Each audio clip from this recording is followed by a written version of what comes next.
সেখানে আলোচনা প্রসঙ্গে মনে হয় যেন সময় চলে যাচ্ছে, কিছুই বলা হলো না, সবসময় এই অনুভবটা হয়।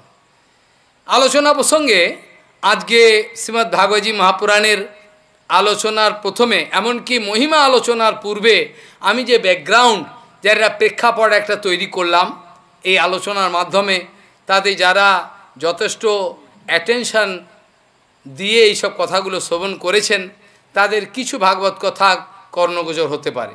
শ্রীমদ্ ভাগবতী মহাপুরাণের মহিমা অনন্ত অপার, তথাপি বিশেষ রূপে ভক্ত সমাজে শ্রী পদ্মপুরাণ উক্ত যে মহিমা সেটা আলোচনা প্রায়শ হয়ে থাকে।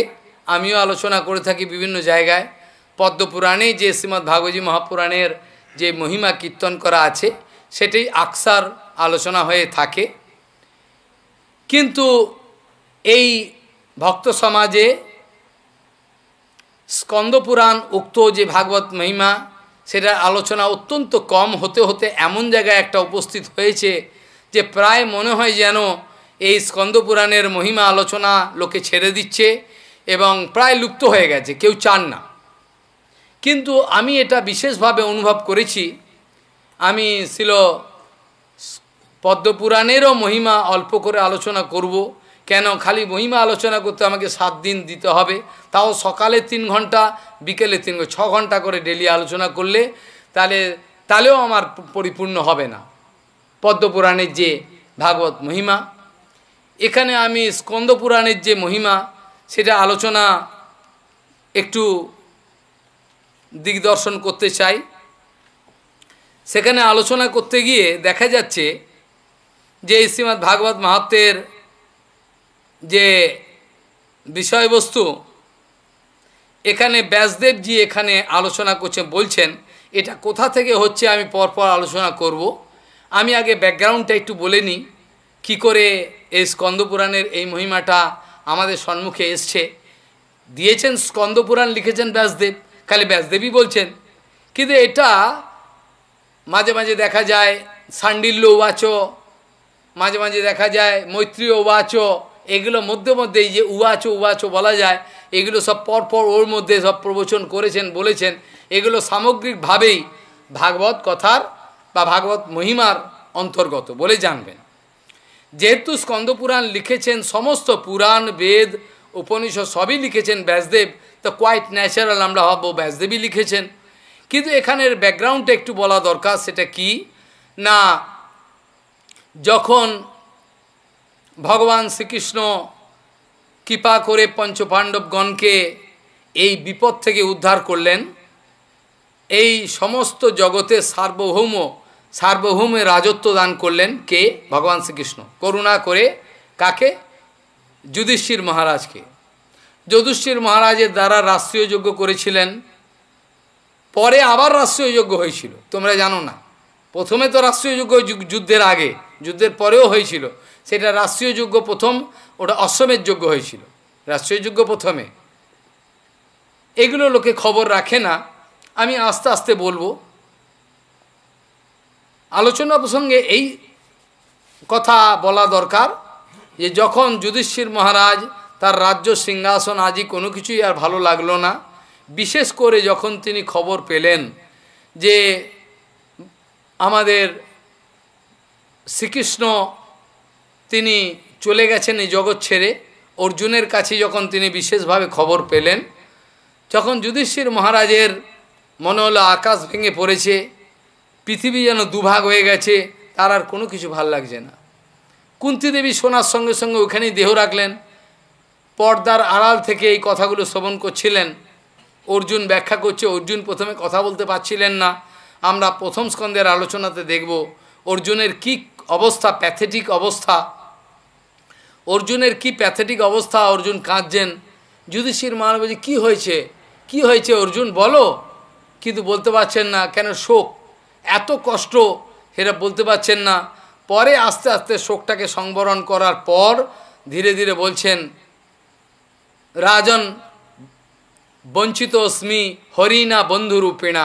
হে রাজন, আমার যে বন্ধুরূপী হরি, আমার যে বন্ধু ছিল, আমার বন্ধু, সেই বঞ্চিত অস্মি হরিণা বন্ধুরূপিণা, বন্ধুরূপী যে হরি ছিল সে আজকে তাকে আমরা হারিয়েছি বলে মুহুর্মুহুর কাঁদতে আরম্ভ করলেন, পায়ে পড়ে, কথা বলতে পারছেন না।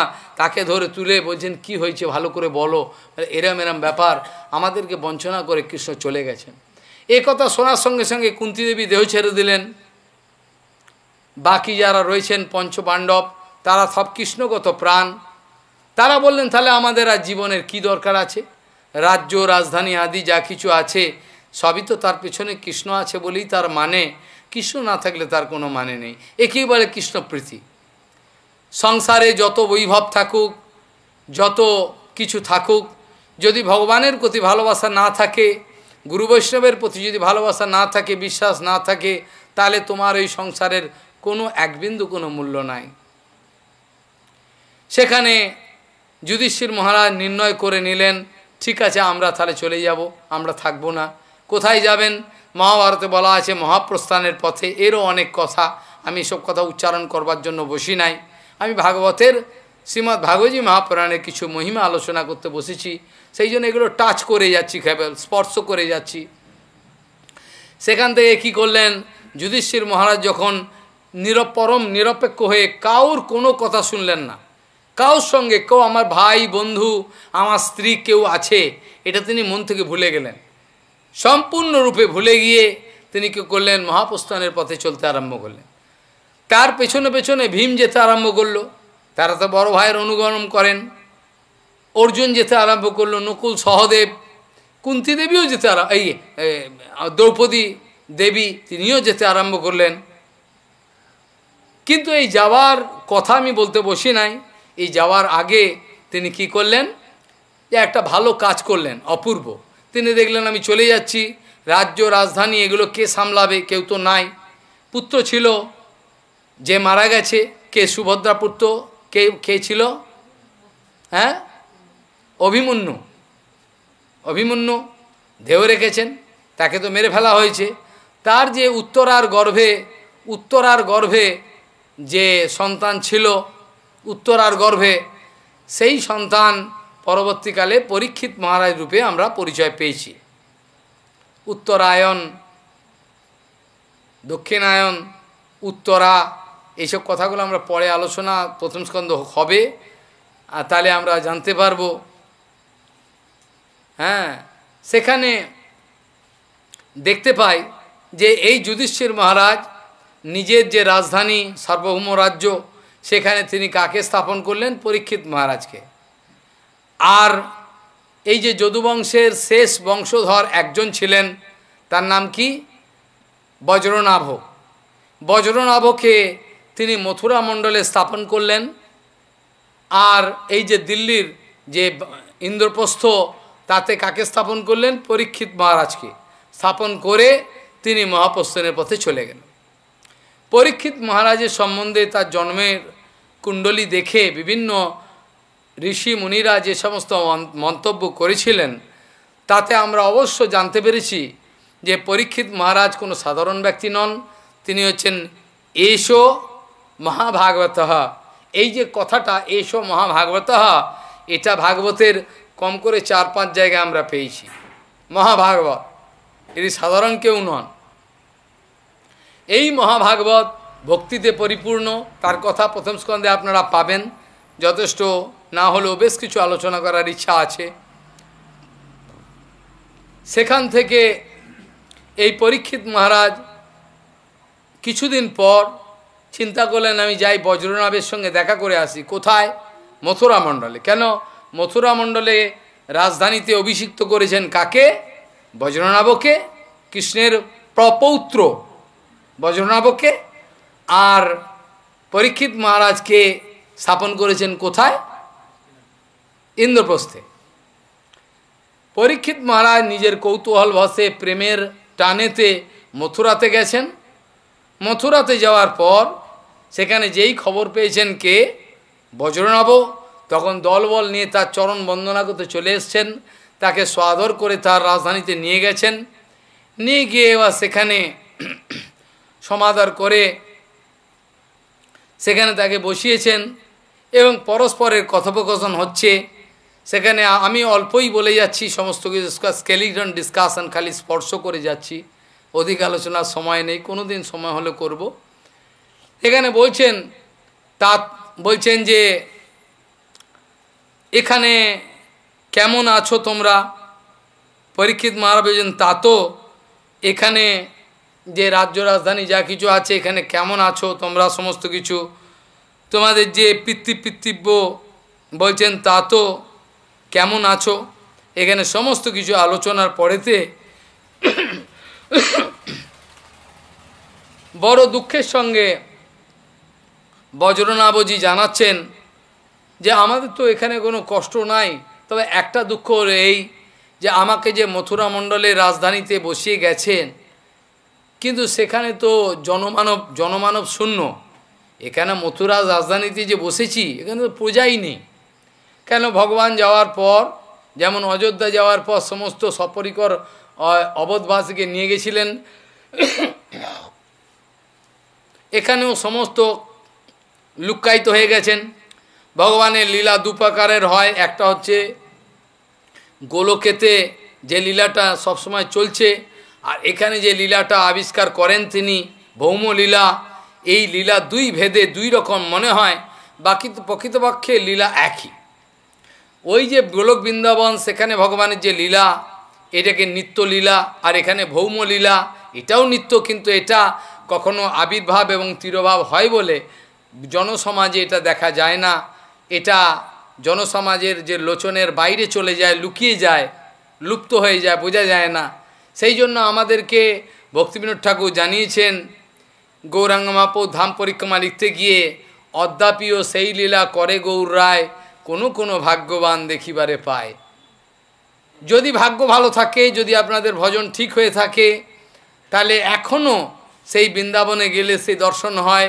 অনেক মহাপুরুষের নাম আমি জানি ভগবানের কৃপাতে, যারা এই এখনকার সময় তো ভগবানকে দর্শন করছেন, বৃন্দাবনে করেছেন, ভগবানকে দর্শন করেছেন এই এখনকার সময়, যেটা আপনার মনে হবে অ্যাবসার্ড, হতেই পারেন, এত ভিড় ভাড়াক্কা চারিদিকে, এর মধ্যেও দর্শন করেছেন, ভগবানকে দর্শন করছেন।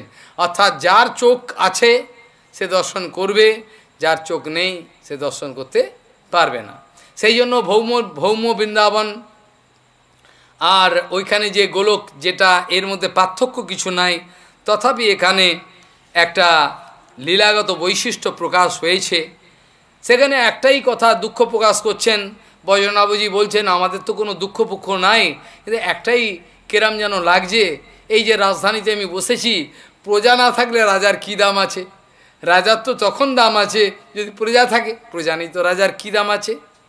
অনেক লোভী লোকজন যারা টাকা পয়সা ধন দৌলত পছন্দ করে, যারা ধন দৌলত টাকা পয়সা খুব পছন্দ করে, আমি তাদেরকে বলি তোমাকে আমি প্রচুর পরিমাণে ধন দৌলত বস্তা বস্তা হিরে মণি মাণিক্য সব দেবো, টাকা পয়সা আমি দান করব, এবং দেওয়ার পর তোমাকে আমি একটা দ্বীপে দিয়ে আসবো।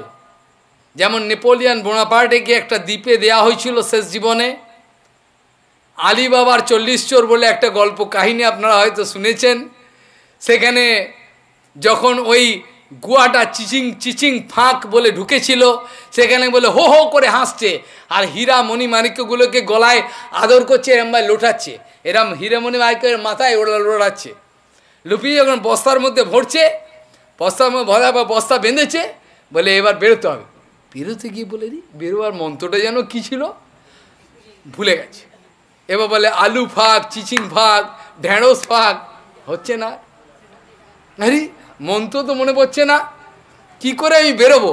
এটা আরবের গল্প, আরব দেশে কিছুতেই বেরোতে পারছে না, তখন ঘামছে, তখন ঘাম বেরোচ্ছে, আরে আল্লাহ আমি কিচ্ছু চাই না, ধন দৌলত ছেড়ে দে আমাকে, এখান থেকে মুক্তি দে।